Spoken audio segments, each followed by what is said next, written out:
Hola a todos, sean bienvenidos a esta nueva clase de inteligencia de negocios. En esta ocasión vamos a estar hablando sobre los almacenes de datos y cómo funcionan los data warehouse en una solución de inteligencia de negocios. Así que vamos a ello. Bueno, vamos a comenzar con la clase de hoy sobre almacenes de datos. Como ya se ha comentado en ocasiones anteriores, un almacén de datos o un data warehouse es un sistema de inteligencia de negocios que está formado por diferentes elementos, los cuales hemos venido brindando algunos conceptos previamente, como por ejemplo el ETL o extracción, transformación y carga de datos, o la reporting y muchos otros componentes que están relacionados a la inteligencia de negocios. De todas estas piezas, la principal de ellas es el data warehouse, o lo que sería en español el almacén de datos, el cual se va a encargar de almacenar toda esta información en un solo lugar y que luego esta esté disponible para ser consultada a través de los reportes. La palabra data warehouse podríamos asumirla de la siguiente manera: la data es toda la información que estamos recopilando, todo el contenido que deseamos analizar, y un warehouse vendría siendo como un almacén en la vida real donde se ingresa gran cantidad de productos y contenidos en distintos lugares. Si combinamos la palabra, pues un data warehouse inferiríamos que es un almacén de datos, es decir, un lugar donde se va a almacenar gran cantidad de información de datos y se va a estructurar de cierta manera. Un data warehouse básicamente es un repositorio de datos que proporciona una visión global, común e integrada de los datos de la organización. Es decir, esta información se va a encontrar en una sola base de datos y esta es independiente de cómo se vaya a utilizar posteriormente los consumos de datos, o los consumidores o los usuarios. Un data warehouse puede tener las siguientes propiedades: debe ser estable, debe ser coherente, fiable y debe contener información histórica que nos va a servir más adelante para poder consultar estos elementos mediante un reporte.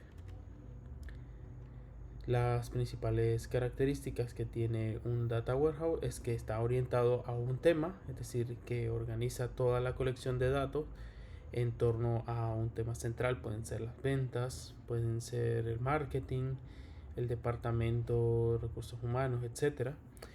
Este mismo debe estar integrado, es decir, que incluye datos de múltiples orígenes y presenta consistencia en sus datos. Una vez que tenemos los datos cargados mediante el proceso de ETL, pues ya estos datos deben de estar consistentemente almacenados en una base de datos. Un data warehouse es variable en el tiempo, es decir, que proporciona información histórica de distintos hechos reales de la empresa pertinente y no es volátil, es decir, que la información debe ser persistente y únicamente de lectura para los usuarios finales que van a visualizar esta información. Es decir, la idea es que en un data warehouse almacenemos toda esta información y todos estos contenidos, y no es que vamos a utilizarlo como un sistema transaccional en el cual estemos actualizando o modificando datos, sino que son meramente datos persistentes históricos que se van a utilizar para su consumo final. Algunos conceptos de esto que están relacionados: hablamos por ejemplo de data warehousing, es el proceso de extraer y filtrar datos de las operaciones comunes de la organización. Pueden proceder de distintas áreas y asimismo pueden proceder de distintos sistemas externos. Bueno, básicamente los transformamos, los integramos y los almacenamos en un data warehouse. Entonces a este proceso le podemos llamar data warehousing, es decir, el proceso de almacenar en un data warehouse. Tenemos también lo que son los data marts, que básicamente es un data mart, es un conjunto de los datos del data warehouse con el objetivo de responder a un determinado análisis o función o necesidad con una población de usuarios en específico. Es decir, podríamos ver un data mart como una especie de data warehouse, pero de manera reducida, a un público y a una determinada cantidad de datos en específico. Tenemos otros conceptos como Operational Data Store, que es un tipo de almacén de datos que proporciona solo los últimos valores de los datos y no su historial. Es decir, es una parte simplificada y generalmente lleva un pequeño desfase con respecto a los datos operacionales, pero es una sección o parte de todo su conjunto. Y un staging area, que es un sistema que permanece entre las fuentes de datos y el data warehouse.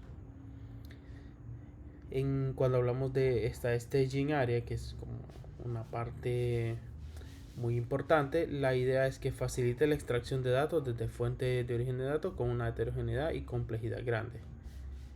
La idea del área de staging es mejorar la calidad de los datos y ser usado como una especie de caché de datos operacionales que posteriormente se trasladan al proceso de data warehousing.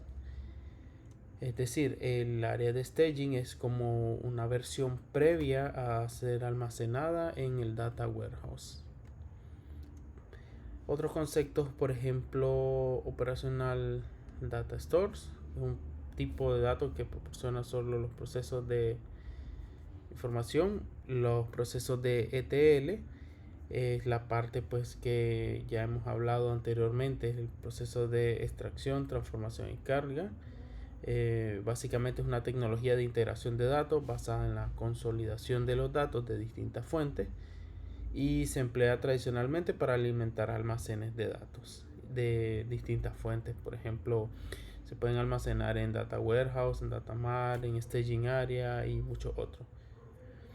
Tenemos otro concepto muy importante y es que hablamos también de metadatos, que son básicamente datos estructurados y codificados que describen las características o el contenido de cierta información para ayudar a determinar de qué estamos hablando de manera antes de acceder a la información.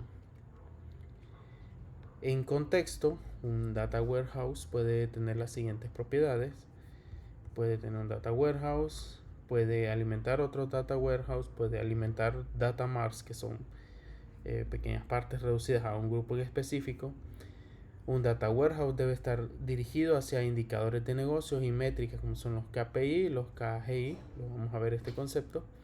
También está asociado a las vistas de negocio, a los procesos del negocio, al ETL y a la staging area.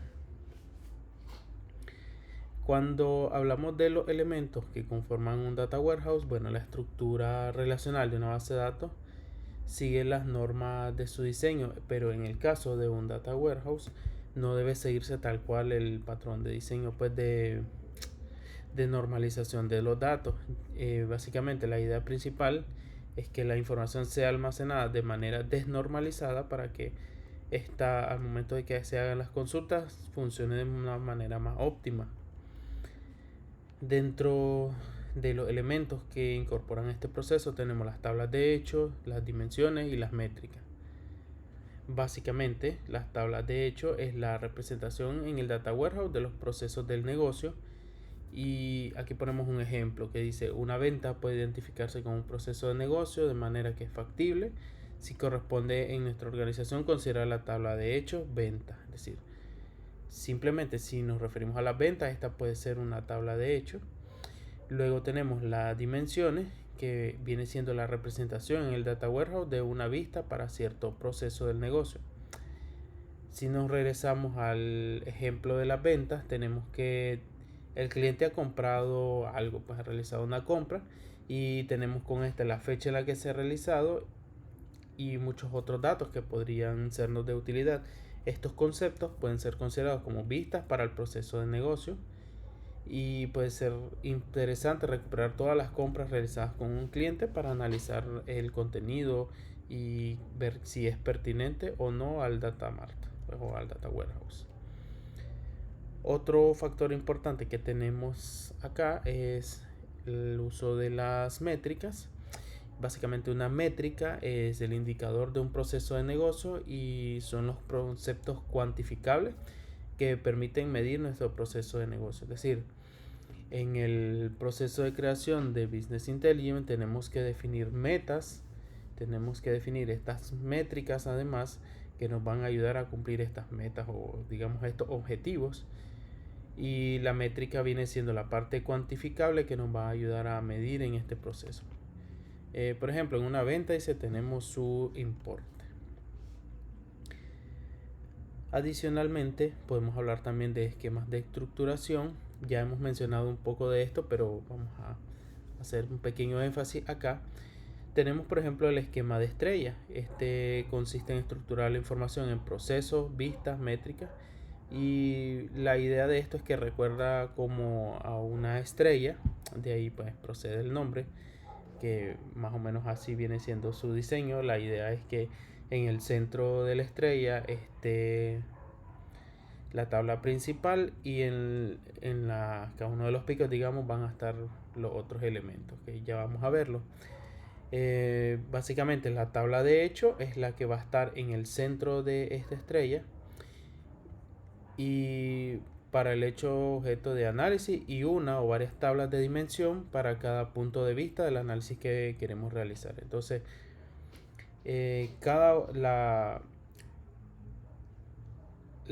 tabla central va a ser el objeto de análisis, es decir, la tabla principal de hecho, y cada uno de los picos pues, de la estrella van a ser los objetivos o las tablas de dimensión con las que queremos analizar nuestras métricas. Entonces, en la tabla de hecho vamos a encontrar los atributos destinados a medir, entre paréntesis ponen aquí cuantificar las métricas. Entonces necesitamos definir todos estos, pues las tablas de hecho, las métricas y todos estos elementos de dimensión. Entonces aquí tenemos un esquema de estrella, por ejemplo, la venta. Entonces tenemos la fecha, los revendedores, el empleado que realizó la venta, el territorio en el que se realizó esta venta, el producto, si es que se estuvieran analizando. Entonces en esta tabla principal vamos a tener relación con estas otras dimensiones que son lo que queremos medir y lo que queremos cuantificar al final. Si lo traducimos a un modelo de datos, lo vamos a ver de esta forma, digamos la tabla de venta, el tiempo, el producto, el almacén, clientes y muchas otras dimensiones que queramos darle. El siguiente esquema, que lo mencionamos así levemente en el video anterior, es el esquema de copo de nieve, y es una representación derivada del esquema de estrella haciendo alusión aquí a la forma que tiene pues un copo de nieve, que básicamente las tablas de dimensión se normalizan en múltiples tablas y vamos a tener más contenido acá. La tabla de hechos en este caso deja de ser la única tabla del esquema que se relaciona con otras tablas y aparecen pues nuevas uniones que van a ser importantes al momento de realizar este mapa pues de datos. Podemos tener en el esquema de copo de nieve un tipo que sea completo, en el cual todas las tablas de dimensión en el esquema estrella aparecen normalizadas, o podemos tener uno parcial. Solo se va a cabo la normalización en ciertas tablas que son requeridas. Entonces aquí tenemos un ejemplo de un esquema de tipo copo de nieve. Entonces tenemos la tabla principal, que es la tabla de hechos. Está relacionada con las dimensiones. Estas dimensiones pueden estar normalizadas y relacionadas al mismo tiempo con otras dimensiones. Y bueno, básicamente hacen la idea como que fuera un copo de nieve que tiene varias estructuras así. Si lo vemos a modelo de datos, vamos a tener la tabla de hechos y sus respectivas dimensiones que pueden estar relacionadas a otras dimensiones. Con las tablas de hechos, bueno, aquí hemos estado mencionando un poco esto. Una tabla de hechos básicamente es la representación de un proceso de negocio en cuanto a diseño. Y esta tabla permite guardar dos tipos de atributos: las medidas del proceso, de la actividad, el flujo de trabajo o eventos que se pretenden modelar, y las claves foráneas hacia los registros en una tabla de dimensión. Es decir, vamos a tener los hechos, que son los elementos que queremos medir, y van a estar enlazados por medio de los ID hacia otras tablas de dimensión. Existen varios tipos de tablas de hecho, los cuales vamos a profundizar más en la siguiente clase. Pero para mencionar algunos tenemos la tabla de hechos de transacciones, Fatless Task Table, las tablas de hechos sin medida, las tablas de hechos periódicas y las tablas de hechos agregadas. Vamos a detallar un poco más estas más adelante. Pero en detalle, una tabla de hechos puede tener, por ejemplo, transacciones,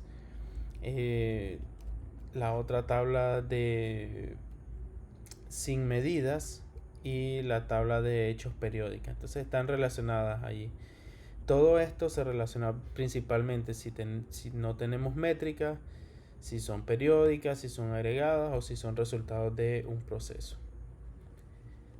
Y tenemos además los tipos de dimensiones. Los tipos de dimensiones, vamos a tener por ejemplo el tipo 0, no se tiene en cuenta la gestión de los cambios históricos y no se realiza esfuerzo alguno, nunca cambia la información.